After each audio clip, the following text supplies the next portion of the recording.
Let's go, Jaguar Nation. It's Tuesday, which means you get a new film study every week. And we start off here with Trevor Lawrence throwing the smash concept here to me, the best player on this offense, which is Brenton Strange.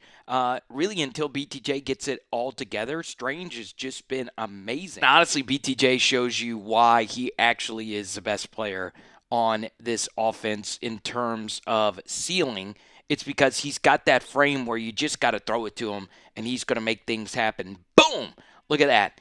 Beautiful stuff. And oh my goodness, Trevor Lawrence, you dirty animal. You see why when he's on, he's on. Okay? This is ridiculous. Fitting this ball into this window. There are easier throws to be made here, as you can clearly see.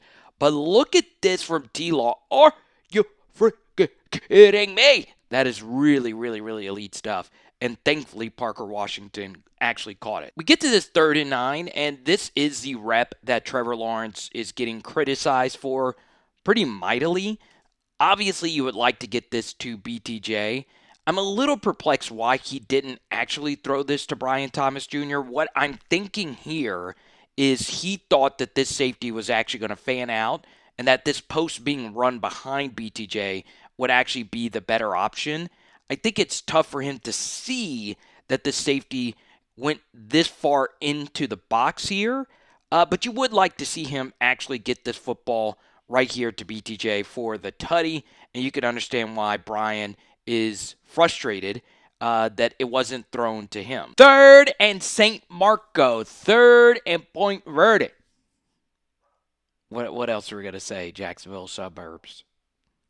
Either way, you never want to be in this spot. And, in this situation, you should always just hit your check down. You're up by 4. Let's play some field position. And, well, Trevor just takes a sack. At this point, you just got to eat it. And he does. So, yes, you're not picking this up.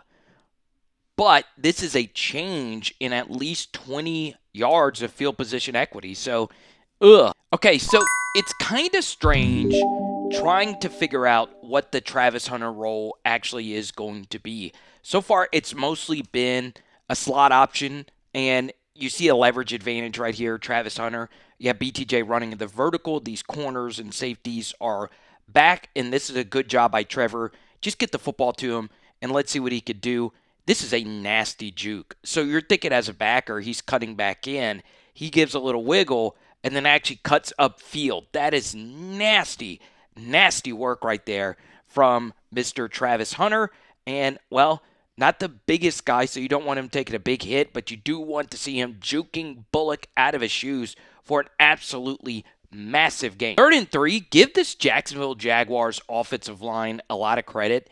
They really did some good things in this game. You're running mesh, the most popular 3rd and medium concept at all levels of football. As you can see, there's 2 receivers running with the tight end, so you like to think this mesh is going to be open, and it is. Really, really, really good stuff. That's a good run after the catch right there by Parker Washington. He's able to break Bullock's tackle, who's having a tougher day at the office than you would like to see if you're a Texans fan, and it is a first down. 3rd and Beach Haven, 3rd and Fleming Island. I'm naming every Jacksonville suburb on 3rd and long tonight. So you can see here that Trevor Lawrence learns his lesson. Let's just hit the check down. The protection this time is really good, but I want to warn you.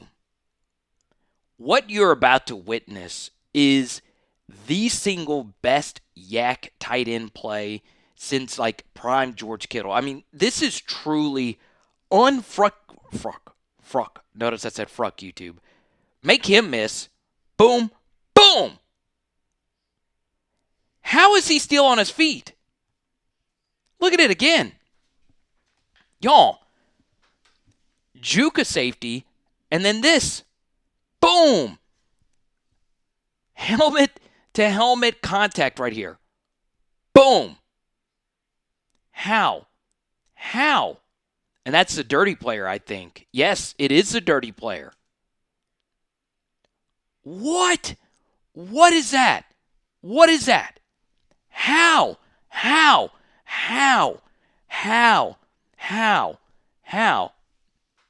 I like that Travon Walker's really firing him up. Okay? That's wild. Y'all, please. Like, I am worried about his health. Let's go to this 3rd and 13. Okay? Obviously, I don't want to go too long on some of these plays, but yeah, you don't want to be in so many 3rd and longs and still have a chance to win this game, which is wild. You're not only a chance, you're winning, you're leading. This is really good stuff from Trevor. Obviously, this time, Will Anderson, he's going to get his every now and then. Look at this sidearm throw around him. Boom. The arm talent has never been in question, but it is eventually dropped. So this offensive design is really, really, really good. Okay, you've had some success running, some using quotations. Jaguar fans, let me know if you think Bashal Tutin's going to take over this room. I was a little shocked at how much Allen played. But this is just really good stuff. So you get in 12 personnel on 1st and 10, and you give Trevor a few options. You can either get vertical, but then you have a leaking tight end who stays in to block. So you get two. I mean, there's layers upon layers upon layers about why this is such a good offensive play. Play action on 1st down, which I love.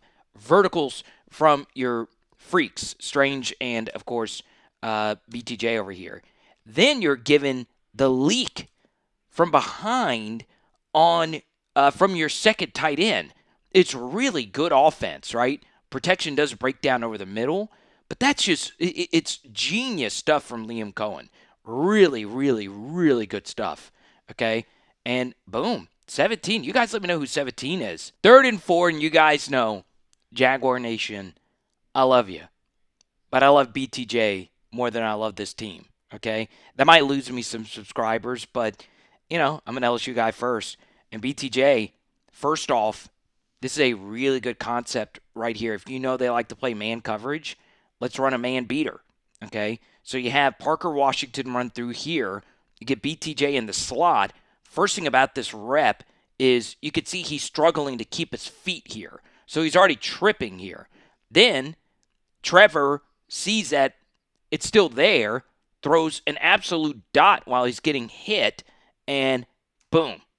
Okay? I don't know what's going on. I really don't know what's going on. So Liam's got to be better at getting this offense ahead of the sticks. I mean, it's just way too many 3rd and 10s.